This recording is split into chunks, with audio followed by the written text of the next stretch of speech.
శ్రీ మహాగణాధిపతియే నమః. శ్రీ గురుభ్యో నమః. ఇలా ఒక నిశ్చయానికి వచ్చి గంగాతీరం చేరుకున్నాడు. వశిష్ఠుల వారు తన తండ్రిని శపించాడని హరిశ్చంద్రుడికి తెలిసింది. ఎంతగానో బాధపడ్డాడు. సచివులను పిలిచి గంగా తీరానికి వెళ్ళి త్రిశంకుడిని అన్వేషించి రాజధాని తీసుకురండి అని పంపించాడు. వారు వెళ్ళి చండాల రూపంలో ఉన్న త్రిశంకుడిని గుర్తుపట్టి నమస్కరించారు.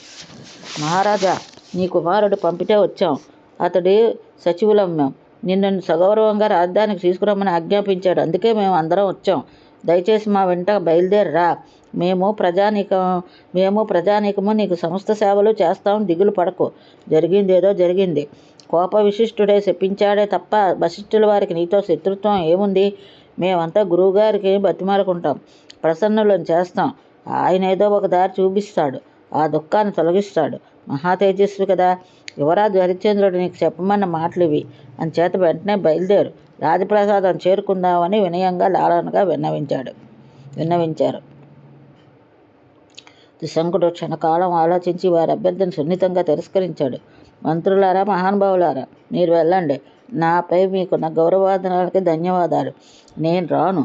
రాజ్యాన్ని జాగరూకతతో పరిపాలించమని మా అబ్బాయికి చెప్పండి. యజ్ఞయాగాదులు చేస్తూ నిరంతరం వేద విప్రులను సన్మానించమనండి. ఈ కుచిత రూపంతో, ఈ సపచారంతో అయోధ్యకు రాలేను. ఈ ముఖాన్ని నా ప్రజలకు చూపించలేను. మీరు ఇంకా ఆలస్యం చేయకుండా బయలుదేరి వెళ్ళండి. హరిశ్చంద్రుడిని సింహాసనం అధిష్ఠించమని చెప్పి మీరంతా రాజకార్యాలు శ్రద్ధగా నిర్వర్తించండి. ప్రజారంజకంగా పరిపాలన చేయండి. ఇది నా ఆజ్ఞ, ఇది నా విజ్ఞప్తి. హరిశ్చంద్రుడికి ఈ మాట చెప్పండి అన్నాడు త్రిశంకుడు. సచివులకు ఉన్నటువంటి దుఃఖం పొంగి వచ్చింది. కన్నులు ఒత్తుకుంటూ మరోసారి నమస్కరించి బయలుదేరారు. అయోధ్యకు తిరిగి వచ్చి ఒక శుభముహూర్తాన హరిశ్చంద్రుడికి యథావిధంగా పట్టాభిషేకం జరిపించారు. హరిశ్చంద్రుడు ధర్మతత్పరుడై తండ్రిని తలుచుకుంటూ ప్రజారంజకంగా పరిపాలన సాగించాడు.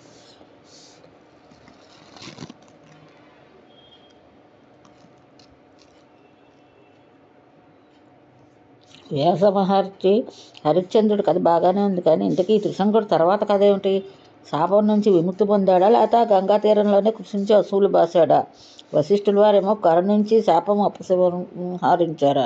వినాలని చాలా కుతూహలంగా ఉంది. దయచేసి శేషవృత్తాంతాన్ని తెలియజేయమంటూ జన్మేజయుడు కోరాడు. యథాప్రకారం జన్మేజయ అంటూ వ్యాసుడు మళ్ళీ ఉపక్రమించాడు. హరిశ్చంద్రుడు పట్టాభిషిక్తుడయ్యాడైన వార్త తెలిసి వశిష్ఠుడు సంతోషించాడు. దేవీ ధ్యాన తత్పరుడై గంగా తీరంలోనే కాలం గడుపుతున్నాడు.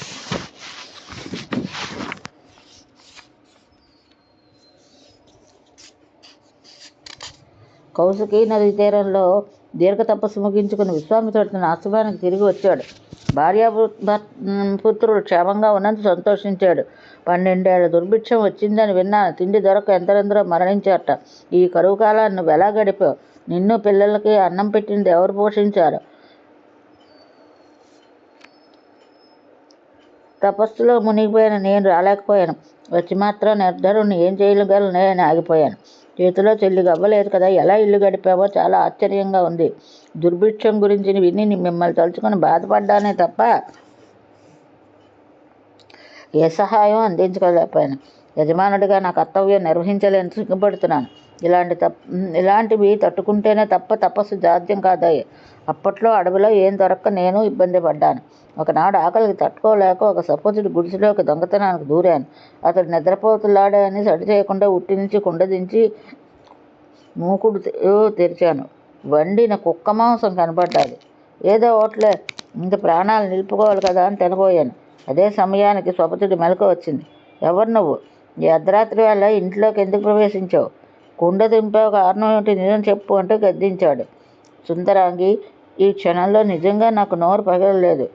తడి ఆరిపోయింది. ఎలాగో తమిళచుకుని భయంతో అనుకున్న గొంతుకుతో మెల్లగా అన్నాను. మహాభాగా, నేను బ్రాహ్మణ్ణి, తాపస్సుని. ఆకలికి తట్టుకోలేక దొంగతనాన్ని దిగాను. ఈ కొండలో తిండి కనిపించింది. తినబోతున్నంతలో నువ్వు వచ్చావు. మహానుభావ, నన్ను అతిథిగా భావించి అనుమతిస్తే వండిన మాంసమైనా తింటాను. ప్రాణాలు కడబెట్టేస్తున్నాయి. అనుమతించని బిక్క చచ్చిపోయి అభ్యర్థించాను. అప్పుడు సపచుడు ఏమన్నాడో తెలుసా? నువ్వు బ్రాహ్మణుడివి, అగ్రజన్మ నీది. నేను చండాలని. మా ఇంట్లో మాంసం నువ్వు తినడానికి వీల్లేదు. మానవ జన్మయే దుర్లభం అంటారు. అందులోని నిజత్వం మరీ దుర్లభం. విధుల్లో బ్రాహ్మణత్వం అంతకన్నా దుర్లభం అంటారు. నీకు ఈ మాత్రం తెలీదా? దుష్టాహారం నువ్వు తినకూడదు. కర్మలను బట్టి 7 జాతులను అంచెజులుగా ఆగ్రాహ్యులుగా చెప్పారు ధర్మశాస్త్రకర్త మనువు. కర్మచేత నేను స్వపచుడిని కనుక త్యాజుడిని. కాబట్టి నువ్వు మా ఇంట్లో ఏం తినడానికి వీల్లేదు. నీకు ఇంత పెట్టడానికి లోపించి నేను ఇలా నివారిస్తున్నానని భావించుకో. వర్ణశంకర దోషం నీకు రాకుండా అని అదే నా ఆకాంక్ష.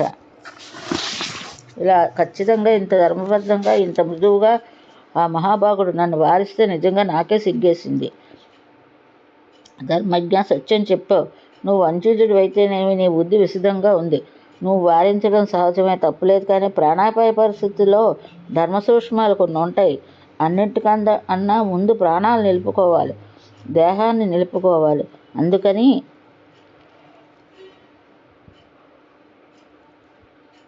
అగతికంగా పాపం చేసినా అటు తర్వాత విశుద్ధి కోసం ప్రాయశ్చిత్తం చేసుకోమని ధర్మసూక్ష్మం. ఏ ఆపద లేనప్పుడు పాపం చేస్తే అది దుర్గతి కారణమే అవుతుంది తప్ప ఆపదల్లో చేస్తే కాదు. ఆకలితో చనిపోతే నరకం తప్పదు కనుక ఎలాగో అలా ఆకలి తీర్చుకోవడం కర్తవ్యం. అందుకని నేను ఈ దొంగతనానికి పాల్పడ్డాను. ప్రాణాలు నిలుపుకోవాలి కదా. వర్షాలు కురిపోవడం వల్ల గడ్డు కాలం దాపరించింది. నేను ఈ చౌర్యానికి దిగవలసి వచ్చింది.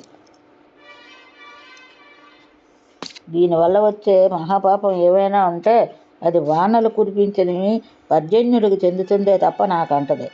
సాధ్యమని నేను ఈ మాట అన్నానో లేదో పర్జన్యుడు హఠాత్తుగా వర్షించాడు. ధారావాహ కుండబోత వాన కురిపించాడు. ఉరుములు మెరుపులు వర్షిస్తున్న మేఘాన్ని చూసి నా హృదయం నెమల్లా పురువిప్పి నాట్యం చేసింది. ఆ గుడిసెలోంచి ఒక్క అంగలో యువతలకు వచ్చాను. 12 ఏళ్ల తర్వాత పడుతున్న వానలో కేరింతలు కొట్టాను. ప్రియాంగన, మరి నువ్వెలా కాలం గడిపావో, ఏమేమి చిత్ర విచిత్ర సంఘటనలు జరిగాయో చెప్పు. కష్టాలు గడిచిపోయాక వింతలు విడ్డూరాలుగానే ఉంటాయి. క్రూరముగా సంచరించే ఈ భయంకరారణ్యంలో ఇంతమంది పిల్లల్ని వేసుకుని ఒక్కతవు ఎలా కాలం గడిపావు, ఎలా పోషించావు ఇంతమందిని అని విశ్వామిత్రుడు సాన్యంగా ప్రశ్నించాడు. ఆ ప్రేమబద మృదువుగా పలికింది. ఆకలితో అలమటిస్తున్న పిల్లల్ని బతికించుకోవడానికి చాలా తిప్పలు పడ్డాను. గుప్పడి నీవారధాన్యం కోసం అడవిలో అంతా గాలించేదాన్ని. వాటితో కాసింత గంజి కాచి తలగుక్కడు పట్టించి కొన్ని నెలలు గడిపాను. రాను రాను ఆ గింజలు కూడా కరువయ్యాయి. బిచ్చం ఎత్తుదామంటే వేసేవాళ్ళు ఎవరు? అందరికీ అదే అవస్థయే. కాయలు దుంపలు కాదు, ఆకులు అలములు కూడా దొరకని పరిస్థితి. పెద్ద పెద్ద మహావృక్షాలు నిలువునా ఎండిపోయి మోడులై బికారుల్లా నిలబడ్డాయి. ఒకప్పటి పచ్చదనం తలుచుకుంటే గుండెలు బావురుమనేవి. గంపెడు పిల్లల్ని ఎలా సాకాలో, ఎలా బతికించుకోవాలో, నా ప్రాణాలు కడబట్టకుండా ఎలా నిలుపుకోవాలో ఏమీ తోచక రేయింబోళ్ళు వెలిపించిన దాన్ని వెలిపించినట్టున్నాను. సుదూర ఆశ్రమాల నుంచి, జనపదాల నుంచి ఆకలి చావులు వార్తలు గుండెలను పిండేసేవి. వద్దు, అది తలుచుకుంటేనే భయమేస్తుంది. ఓ కొడుకుని ఎవరికైనా అమ్మేసి మిగతా వాళ్ళని బతికిందామని కొత్త నిర్ణయానికి వచ్చి సిగ్గు విడిచి బయలుదేరాను. అదృష్టవశాత్తు సత్యవతుడు ఎదురయ్యాడు. ఆ దయార్ధహృదయుడు ప్రతిజ్ఞ చేసి రోజు ఏదో వేళ మాంసం తెచ్చి మన ఆశ్రమ వృక్షానికి వేలాడగట్టి వెళ్తూ ఉండేవాడు. ఆ మహానుభావుడే ఉపకారం చేసి ఉండకపోతే నాదా ఈ పాటికి మేమెవ్వరూ నీ కంటికి కనిపించేవాళ్ళం కాదు. మా అందరి ప్రాణాలు నిలబెట్టి దయామయుడు ఆ సత్యవ్రతుడు. మన వల్లనే అతడికి వశిష్ఠ శాపం తగిలింది. ఒకనాడు ఏ జంతువు దొరక వశిష్ఠుడు వారి పాడవును సంహరించాడు సత్యవ్రతుడు. దానికి కోపించిన మహర్షుడు త్రిశంకుడు వైపోమని, చండాలుడుగా మారిపోమని చెప్పించాడు. ఇది తెలిసి నేను ఎంతగానో దుఃఖించాను. నన్ను నా పిల్లల్ని పోషించడానికి కదా ఇతడు నానావస్థలు పడి శాపానికి గురయ్యాడు అని లోపల నలిగిపోయాను. ప్రత్యుపకారం ఏమీ చెయ్యలేని అసక్తురాల్ని. స్వామి, నువ్వు తపోబల సంపన్నుడు, ఏదైనా ఉపాయం ఆలోచించు. ఎలాగో అలాగ అతన్ని రక్షించు. ప్రత్యుపకారం చేస్తే కొంతలో కొంత రుణ విముక్తి. స్వామిని ఓరడిల్లు, ఎన్ని కష్టాలు పడ్డావు.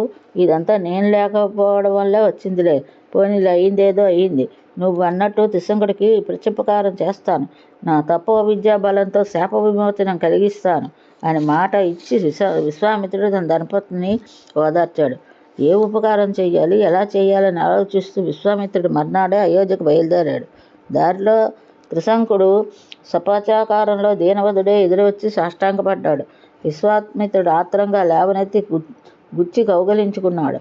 స్వాంతవచనాలు పలికి, రాజేంద్ర, నా కోసం నువ్వు శాపానికి గురయ్యావు. ఏం కావాలో కోరుకో, ప్రత్యుపకారం చేస్తానన్నాడు. త్రిశంకుడు కన్నుల్లో సన్నటి మెరుపు మెల్లమెల్ల మెరిసింది. కౌశిక మహర్షి నాకు యజ్ఞం చేయించమని మా కులగురు వశిష్ఠుని అభ్యర్థించి భంగపడ్డాను. దయచేసి నువ్వు చేయించు. నేను ఈ శరీరంతో స్వర్గానికి వెళ్ళాలి. నీ ఇష్టం. ఏ యజ్ఞం చేయిస్తావో, ఎలా చేయిస్తావో. అవసరమైన సంబరాలన్నీ సమకూర్చుకుంటాను. ఇలా కోరినందుకు వశిష్ఠుడు కోపించి తిరస్కరించాడు. పోనీలే, చేయించగలిగిన మరొక పురోహితుని వెతుక్కుంటాను, అనుమతించమన్నాను. దానికి అలిగి ఈ స్వపచారం త్రిసంగత్వం ప్రసాదించాడు. ఏమీ దాచకుండా జరిగినట్టుగా నీకు విన్నవించాను. నా దుఃఖం తీర్చి కోరిక సాధ్యం చేయగల సమర్థుడివి నువ్వే. దయ చూపించు. ఇదే నేను కోరుకునే వరం అని అభ్యర్థించాడు త్రిశంకుడు. శాపాన్ని మరల్చడం ఎలాగా అని ఆలోచనలో పడ్డాడు కౌశికుడు. విశ్వామిత్రుడు బాగా ఆలోచించే నిర్ణయానికి వచ్చాడు. యజ్ఞ సంబరాలను సిద్ధం చేయించాడు. మునీశ్వరులకు ఆహ్వానం పంపించాడు. ఈ యజ్ఞము, దీని వెనకాల చరిత్రము తెలిసిన మునీశ్వరులు ఎవరూ ముందుకు రాలేదు. కొందరినైతే వశిష్ఠుడే వారించాడు. విశ్వామిత్రుడు మనసు చివుక్కుమంది. సాటి మునీశ్వరులు తన ఆహ్వానం తిరస్కరించారే అని బాధపడ్డాడు. అది కోపంగా పరిణమించింది. వశిష్ఠుడు వద్దన్నాడని నా ఆహ్వానాలనే తిరస్కరిస్తారే? సరే, చూద్దురుగా నా తపశక్తి. త్రిశంకు, విచారించుకో. నా తపశక్తితో నిన్ను సశరీరంగా స్వర్గానికి పంపుతాను. ఇదిగో ఇప్పుడే పంపుతానంటూ కమ్మండలోదకం చేతిలో పోసుకొని గాయత్రి మంత్ర జపసిద్ధమైన తన పుణ్యాన్ని త్రిశంకుడికి ధారపోశాడు. రాజా, స్వేచ్ఛగా స్వర్గానికి వెళ్ళు. బహు సంవత్సరార్జితమైన పుణ్యం నీకు ధారపోశాను. ఇంద్రలోకం చేరుకో. అక్కడ నీకు శుభమగాక అని ఆశీర్వదించాడు.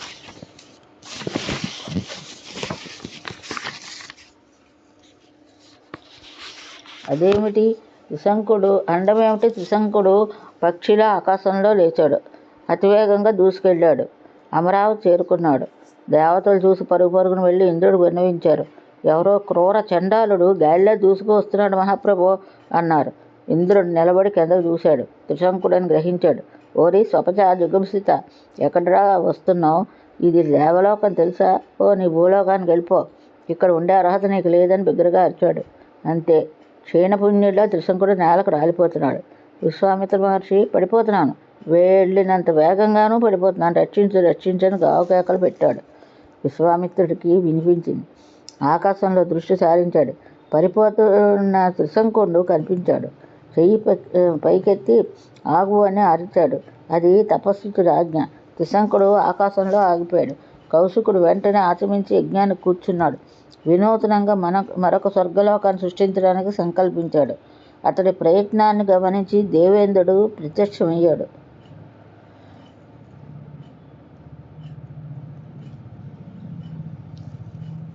బ్రహ్మర్షి, నువ్వు చేస్తున్న పని ఏమిటి? నీ కోపం ఎవరి మీద? దయచేసి ఈ ప్రయత్నం విరమించు. ఇదిగో నేనున్నాను. నీకు ఏం కావాలో ఆజ్ఞాపించు, వెంటనే చేస్తాను. అయితే చేస్తావా అని విశ్వామిత్రుడు రెట్టించి మర్యాదగా త్రిశంకుడు నీతో స్వర్గాన్ని తీసుకెళ్ళన్నాడు. దేవేంద్రుడు ఆలోచనలో పడ్డాడు. కౌశికుడి తపోబలం తెలిసినవాడు కనుక సరే అని అంగీకరించాడు. త్రిశంకుడిని దివ్యాంబర దివ్యభూషణ విరాజితుని చేసి తన దివ్యవిమానంలో సరసన పెట్టుకుని కౌశికుడి దగ్గర సెలవు తీసుకుని స్వర్గానికి తీసుకెళ్ళాడు. విశ్వామిత్రుడి మనసు శాంతించింది. తృప్తిగా నిట్టూర్చాడు. ఈ విశేషాలన్నీ తెలుసుకుని హరిశ్చంద్రుడు సంబరపడ్డాడు.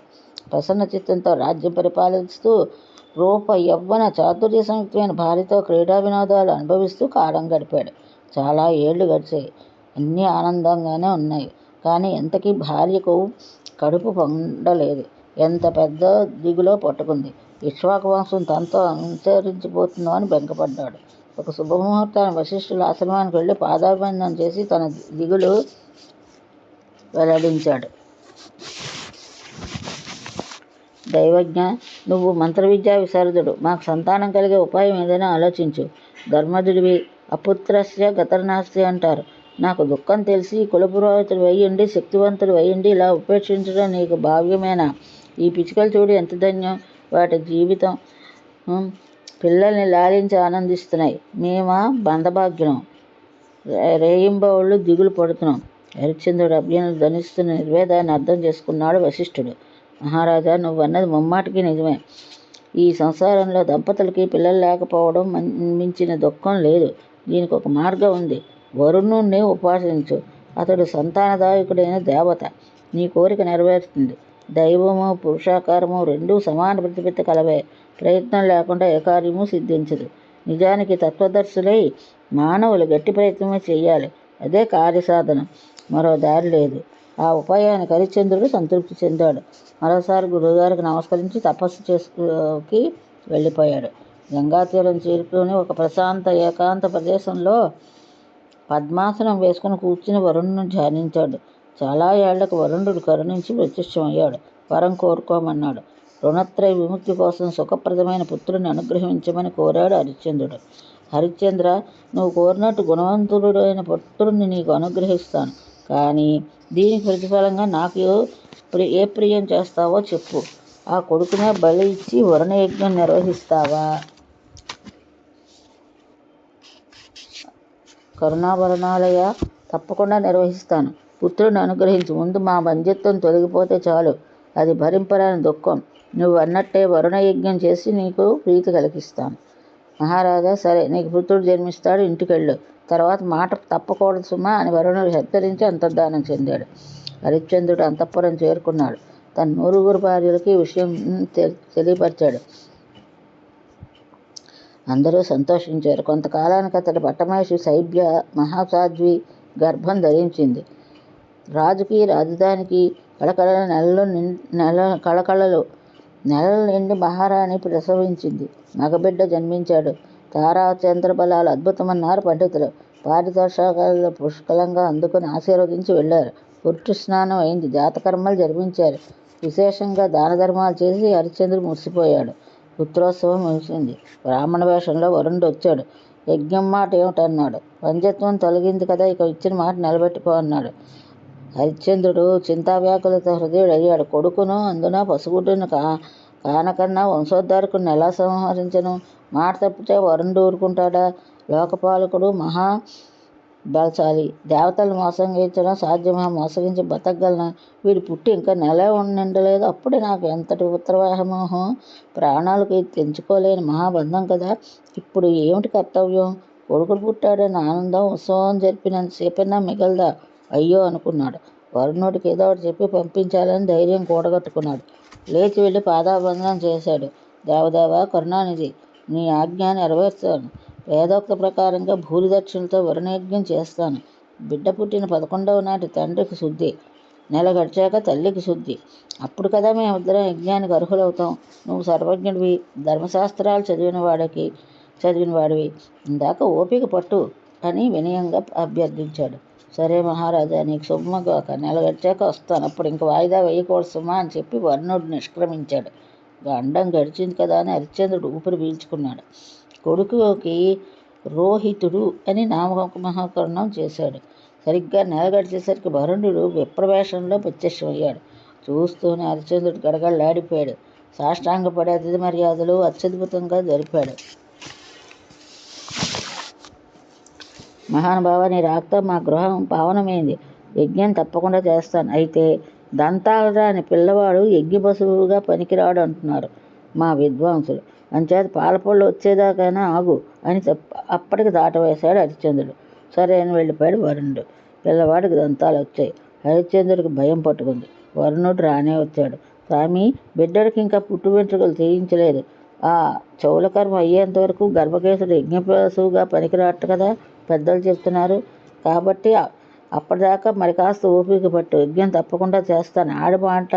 ఆడిన మాట తప్పడం మా ఇంటా వంట లేదు, నీకు తెలుసు కదా అన్నాడు మహారాజు. రాజా, నన్ను వంచాలని చూస్తున్నావు.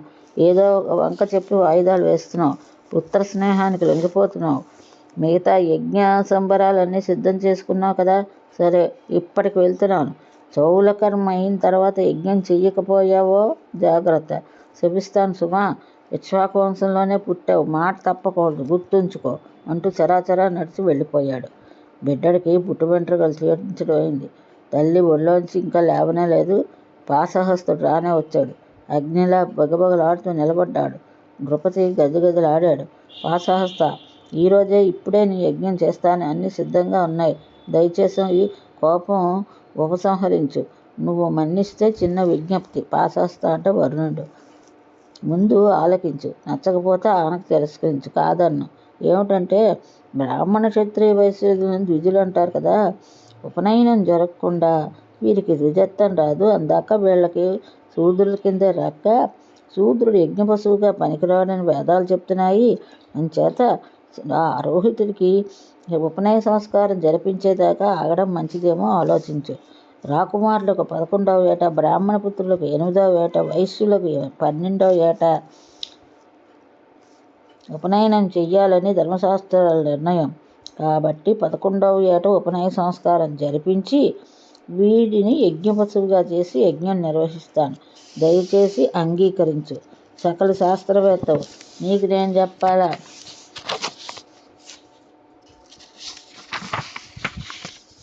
హరిశ్చంద్రుడి విజ్ఞప్తి ఆలకించిన వరుణుడి హృదయం కరిగింది. ముఖం ప్రసన్నమైంది. చిరునవ్వు తొణకిసలాడింది.